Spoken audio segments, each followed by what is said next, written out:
여호와께서 그 기름 부음을 받은 고레스에게 이같이 말씀하시되 내가 그의 오른손을 붙들고 그 앞에 열국을 항복하게 하며 내가 왕들의 허리를 풀어 그 앞에 문들을 열고 성문들이 닫히지 못하게 하리라. 내가 너보다 앞서가서 험한 곳을 평탄하게 하며 논문을 쳐서 부수며 새 빗장을 꺾고 네, 같이 했습니다.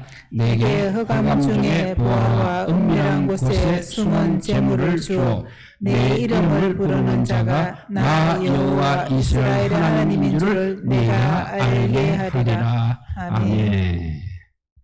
예, 여기서 1절에 보니까 여호와께서 그의 기름 부음 받은 고레스에게 했습니다. 이렇게 하나님께서 기름을 부어 세운 고레스 왕에 대한 말씀을 하시고 있습니다.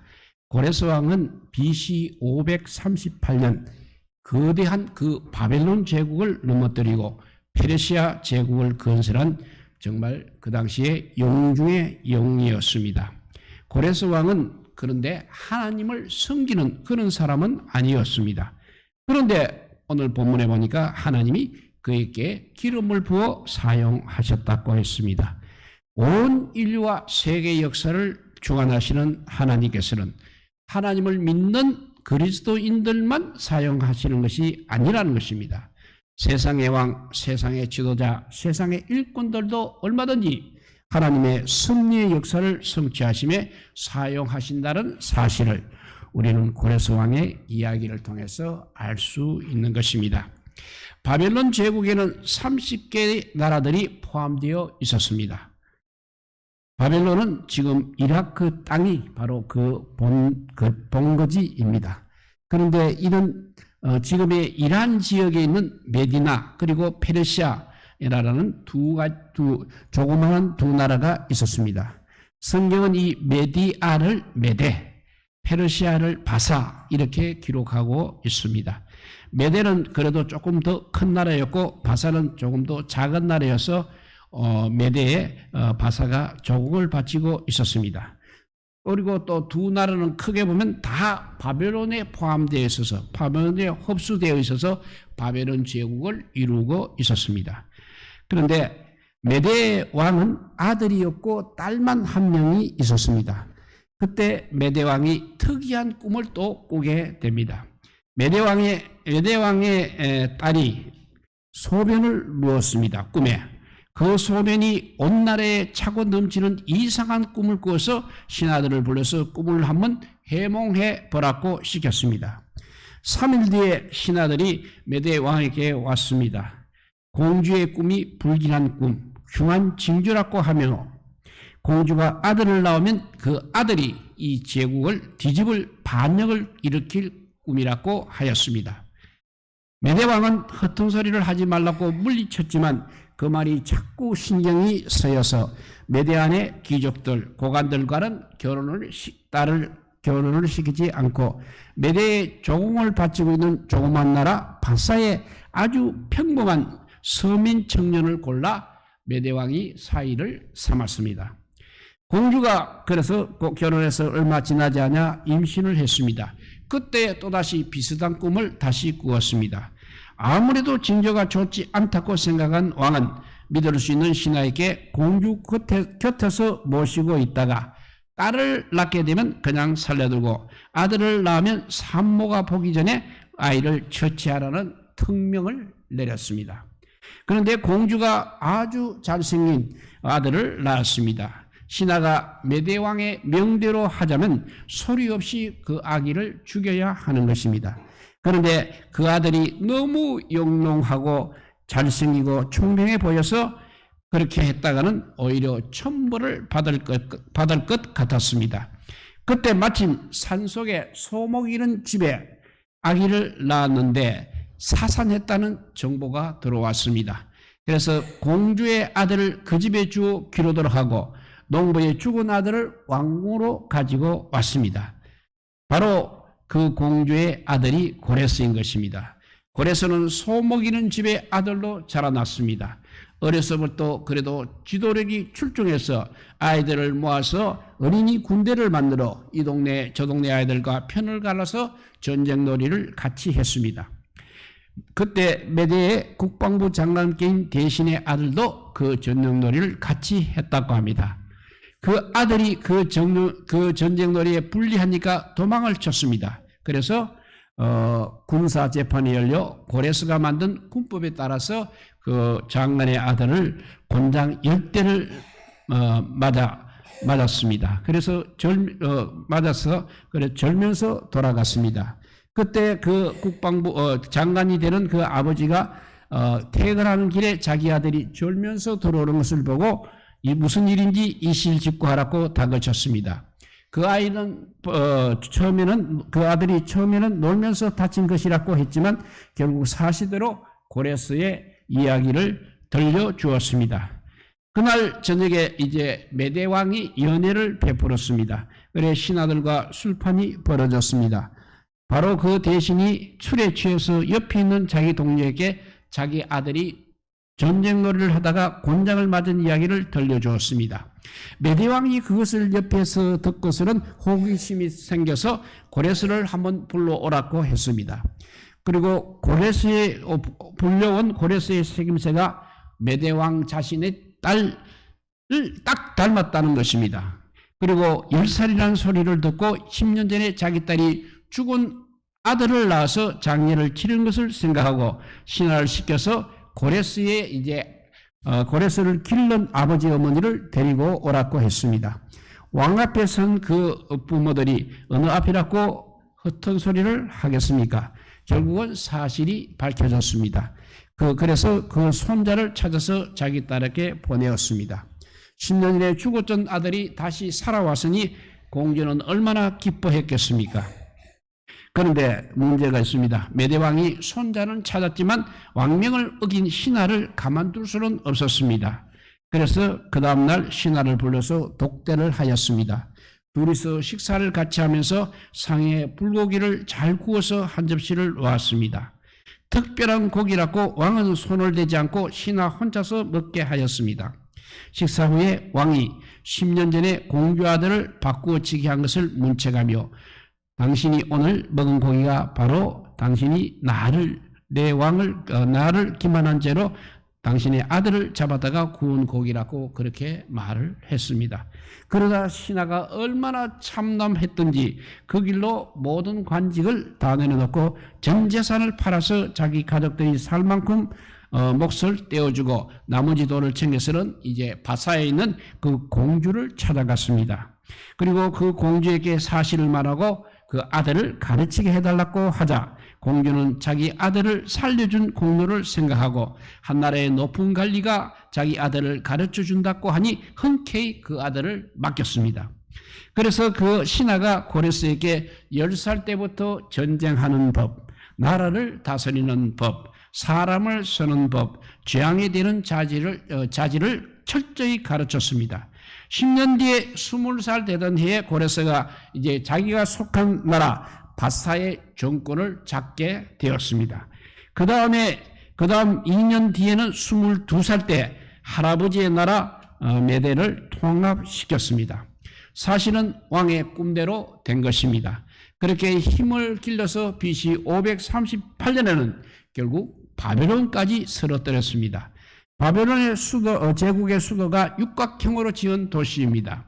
외부에서 침공하기는 거의 불가능한 그야말로 탄탄한 성이었습니다. 고레스 왕이 땅 밑으로 파고 들어와서 바벨론을 정복하고 마침내 페르시아 왕국을 세웠다는 것입니다. 이것이 바로 살아있는 역사입니다. 고레스가 어릴 때 전쟁놀이를 하던 동료 중에 예루살렘에서 포로로 끌려온 유대인의 아들이 있었습니다. 그 이름이 바로 스룹바벨입니다. 고레스가 전쟁놀이를 하면서 나중에 내가 왕이 되게 되면 너희 민족을 다 돌려주겠다고 그때 그래도 아이들끼리도 약속을 했습니다. 그 뒤 BC 587년에 바벨론을 쓰러뜨리고 왕이 되니까 스룹바벨이 찾아와서 옛날 우리 민족을 고국으로 돌려보낸다는 약속을 실행해 달라고 간청을 합니다. 그리고 마침내 고레스 왕이 이스라엘 백성들을 고향 예루살렘으로 돌려보내게 되는 것입니다. 이것이 에스라 1장 1절 말씀입니다. 고레스 5년에 바벨론 포로로 있던 이스라엘 백성들을 전부 돌려보낸 이야기가 이제 역사적인 사실로 기록이 되어 있습니다.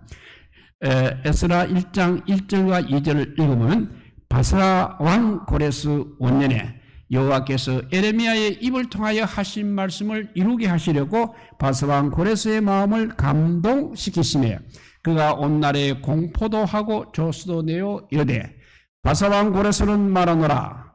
하늘에 하나님 여호와께서 세상 모든 나라를 나에게 주셨고 나에게 명령하사 유다 예루살렘의 성전을 건축하라 하셨나니 했습니다. 역사에는 이 고레스를 키루스 대왕이라고 합니다. 워낙 위대한 왕입니다. 바벨론을 멸망시킨 위대한 왕입니다. 그래서 영어로는 The Great King of Persia 키루스 이렇게 호칭을 합니다. 여호와께서 에레미야의 입을 통하여 백성들에게 예언했던 그 예언을 성취하시려고 이렇게 고레스의 마음을 감동시켰습니다. 고레스는 하나님 섬기는 왕이 아님에도 불구하고 하나님께서 이렇게 그를 사용하셨습니다. 이사야서 44장 8절에 보면 이런 말씀이 있습니다. 고레스에 대하여는 이르기를 내 목자라 그가 나의 모든 기쁨을 성취하리라 하며 예루살렘에 대하여 이르기를 중건되리라 하며 성전에 대하여는 너의 기초가 놓여지리라 하는지라 했습니다. 하나님께서 고레스를 사용하신 목적은 하나님의 자녀 이스라엘을 위함인 것입니다. 또 예언자를 통해서 예언하신 말씀이 이루어지도록 고레스를 택하셨던 것입니다. 이사야서 45장 1절에 여호와께서 고레스에게 기름을 부었다는 것은 두 가지 의미가 있습니다. 첫째는 사명을 맡겼다는 의미요. 두 번째 의미는 사명을 또 감당할 능력을 주셨다는 것입니다. 하나님이 고레스에게 이렇게 사명을 주시고 그 사명을 감당할 능력까지 주셨다는 말씀이 되겠습니다. 우리가 이런 말씀을 통해서 우리 마음에 새겨야 할 것은 지금 세계 정세가 복잡하지만 다 하나님의 섭리 중에 역사하신다는 것입니다. 세상의 대통령, 세상의 권력자들에게 앞장서서 하나님께서 역사하신다는 하나님에 대한 신뢰, 하나님에 대한 신뢰, 하나님에 대한 섭리의 역사에 대한 확신이 있어야 하는 것입니다. 바벨론 제국이 예루살렘을 세 차례 침공해서 예루살렘을 결국 함락시키고 이스라엘 사람들을 세 번이나 포로로 끌고 갔습니다. 첫 번째 포로로 끌려간 인령 중에 유명한 다니엘이 있습니다. 그리고 그의 친구 사드락, 메세, 아베네고 이렇게 해서 네 청년이 포함되어 있었습니다. 두 번째 포로로 끌려갈 때는 에스겔과 같은 선지자들이 있었습니다. 세 번째는 BC 586년 유다의 마지막 왕 시드기야를 끌고 갔습니다.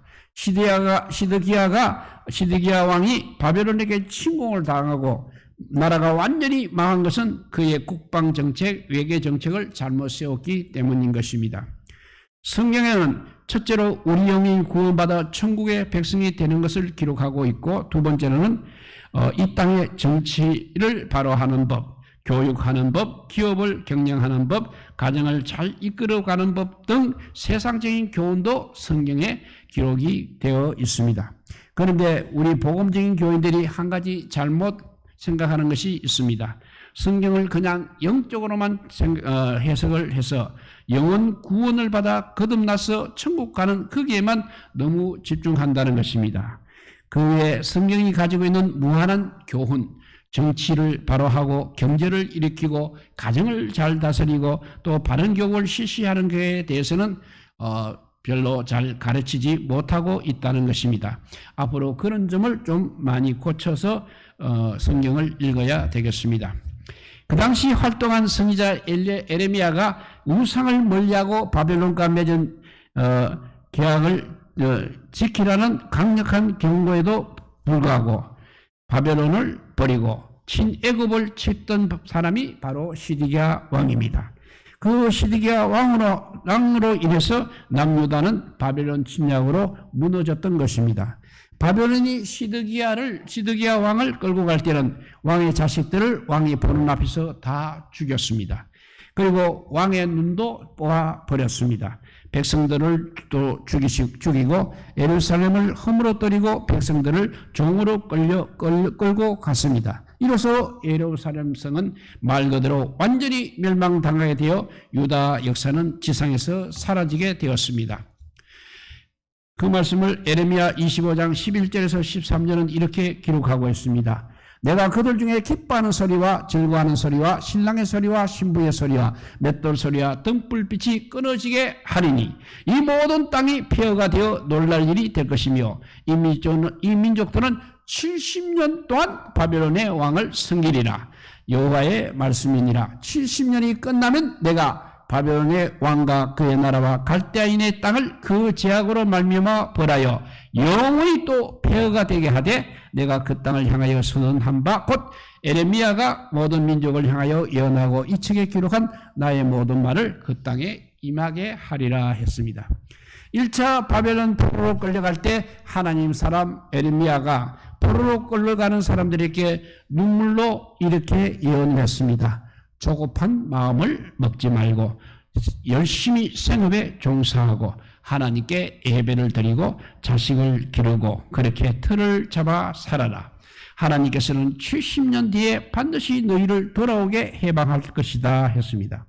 포로가 되어 70년 동안 바벨론을 섬기게 되는데 이 70년이라는 말이 에레미야 예언에서 나온 말인 것입니다. 포로가 되어 끌려간 다니엘이 바벨론에서 총리가 되는 놀라운 역사가 일어났습니다. 그 다니엘이 아침 기도 시간에 성경을 읽다가 에레미야 25장을 읽게 되었습니다. 다니엘 9장 1절에서 2절 말씀입니다. 메대 족속 아하수엘의 아들 다리오가 갈대아 나라 왕으로 세움을 받던 초대 곧 그 통치 5년에 나 다니엘이 책을 통해 여호와께서 말씀으로 선지자 에레미야에게 알려주신 그 연수를 깨달았니 곧 예루살렘의 항폐함이 70년 만에 그치리라 하신 것이니라 했습니다. 에레미야가 예언했던 바로 그 연수 70년 만에 포로에서 돌아온다는 그 말을 읽은 것입니다.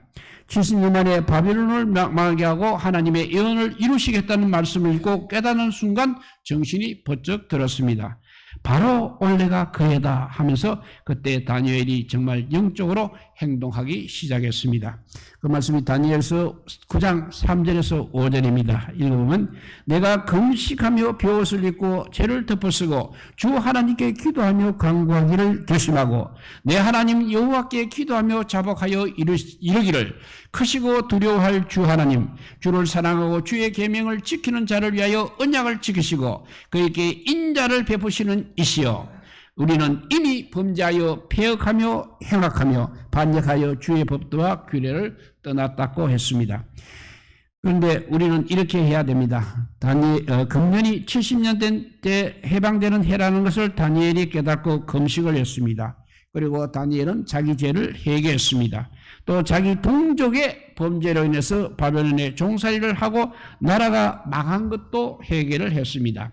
다니엘은 나라를 망하게 하는데 아무런 책임이 없는 그런 사람이지만 그 나라를 위해서 금식하며 자기 회개부터 했던 것입니다.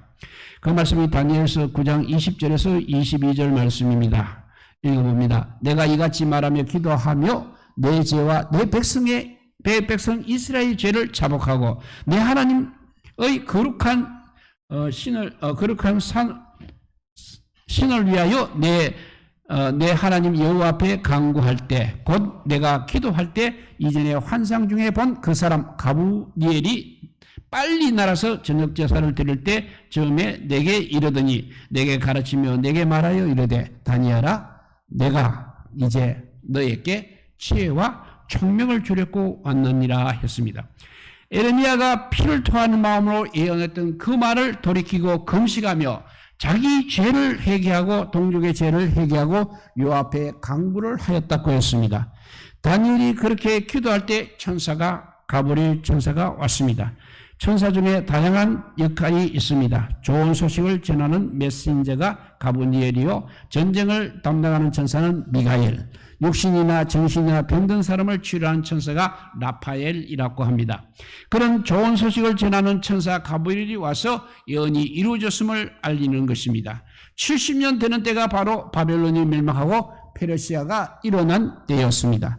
하나님께 기름 부음을 받은 페르시아 왕 고레스가 이스라엘 민족을 해방하는 놀라운 명령을 내렸습니다. 그것이 에스라 1장 3절입니다. 이스라엘의 하나님은 참신이시라.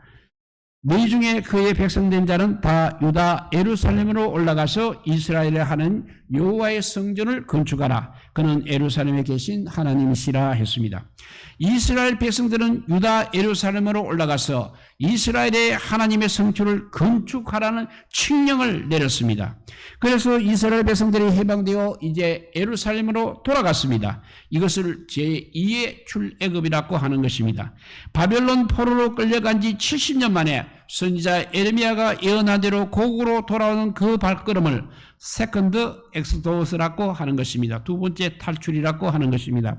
그때 와서 지은 성전을 그때 지도자 스루바벨이었기 때문에 또 그 성전 이름을 스루바벨 성전이라고 하는 것입니다. 그래서 시편 126편 1절에서 6절을 보면 여호와께서 시온의 포로를 돌려보내실 때 우리는 꿈꾸는 것 같았도다. 그때 우리 입에는 웃음이 가당하고 우리 혀에는 찬양이 찼었도다. 그때 문나라 가운데서 말하기를 여호와께서 그들을 위하여 큰일을 행하셨다 하였도다.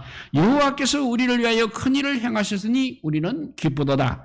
여호와여 우리의 포로를 남방 시내들같이 돌려보내소서. 눈물을 흘리며 씨를 뿌리는 자는 기쁨으로 거두리로다. 울며 씨를 뿌리러 나간 자는 반드시 기쁨으로 그 곡식단을 가지고 돌아오리로다 라고 그렇게 찬양을 했습니다. 그들이 돌아오는 길이 얼마나 감격스러웠는지 예루살렘까지 530km를 걸어오면서 너무 감동해서 하나님을 찬양했던 그 시가 바로 시편 126편인 것입니다.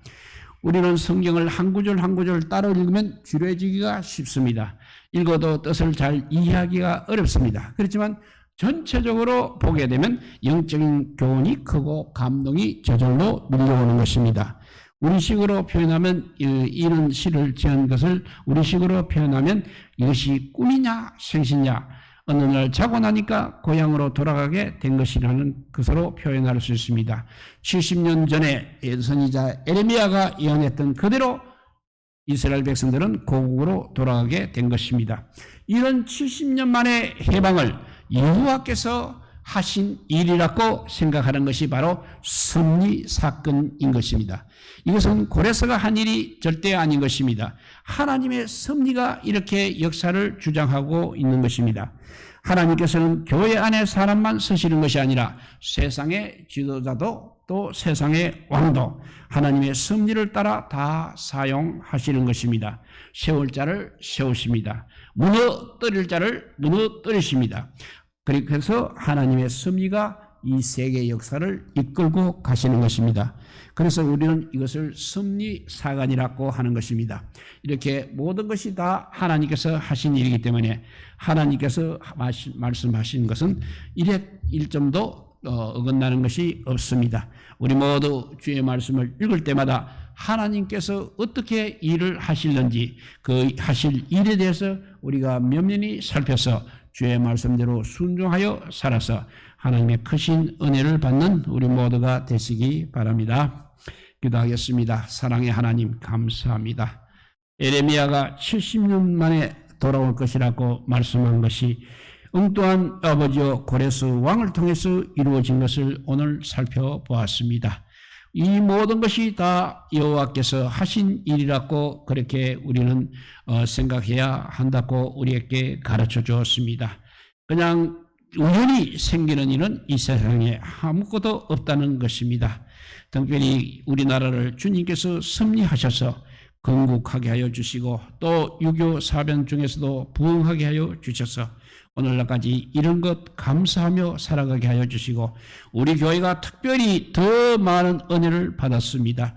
그럼에도 불구하고 아버지 주님의 하신 일이라고 말은 하면서 주님을 찬양하지 못하고 자기 욕심을 채우는 성도들이 너무나 많은 것을 주님께서 아마 많이 얻자내서 우리에게 어려움을 주실지도 모르겠습니다.